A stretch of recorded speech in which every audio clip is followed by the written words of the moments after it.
It's raining blood. Hallelujah. I'm Jason Horton. I'm Rebecca Lieb. And this is Ghost Town.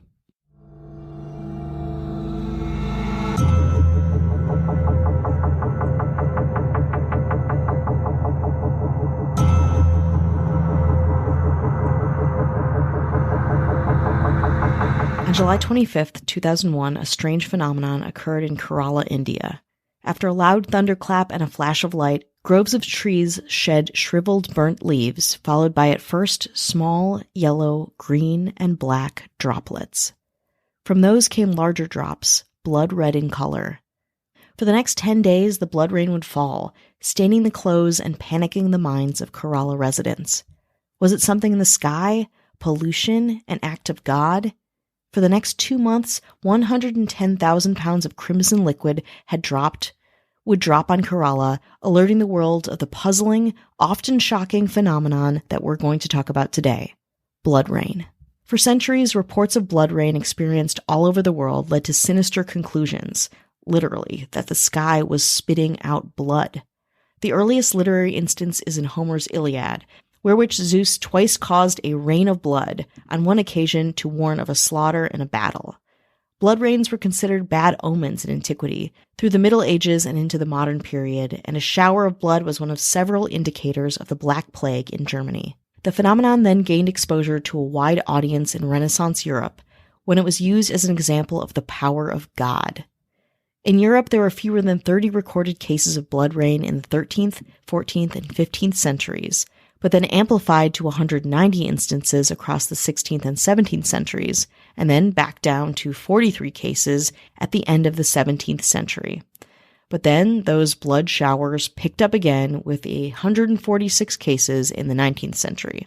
In the early 2000s, blood rain is yet again in the public eye after incidents in Zamora, Spain, and Kerala, India.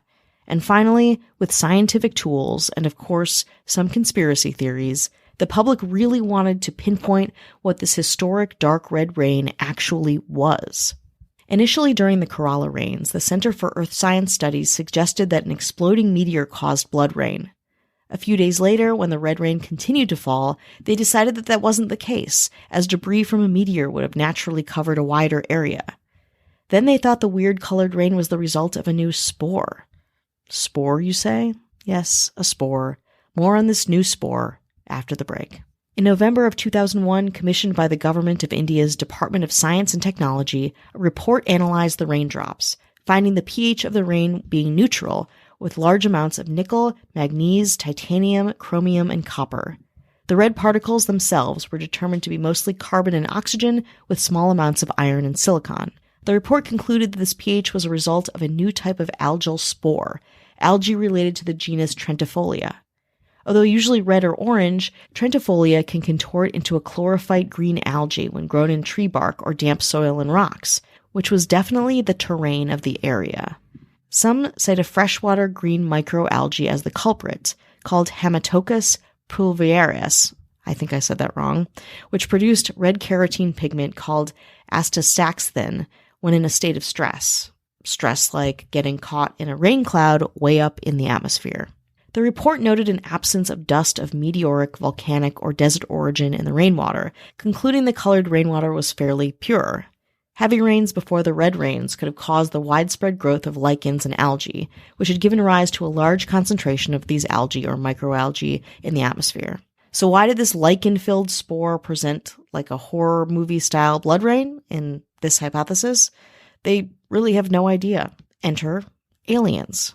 And not even with conspiracy theorists, with scientists. In 2003, Godfrey Lewis and A. Santhosh Kumar, two scientists at the Mahatma Gandhi University in Kottayam, Kerala, proposed that rather than dust, or microbes, or algae, the red particles appeared to be biological cells. They proposed that the particles may be microbes of extraterrestrial origin. Of course, piggybacking off of the meteor idea, this idea that extraterrestrial matter had somehow come from a meteor and had entered Earth's atmosphere and rained down bright red, blood-like rain didn't seem, after more investigation, so crazy. Now, there haven't been any blood rains since a couple other instances in India in 2007, so we don't have a lot to follow up any of this research or many of these hypotheses. But the push and pull between the origin of these blood rain spores, terrestrial or not, is a topic of conversation both in the scientific community and in, of course, our community for obvious reasons. The whole thing reads to me like a crazy biblical parable or horror movie, or maybe just the way our Earth reacts to biological or extraterrestrial anomalies.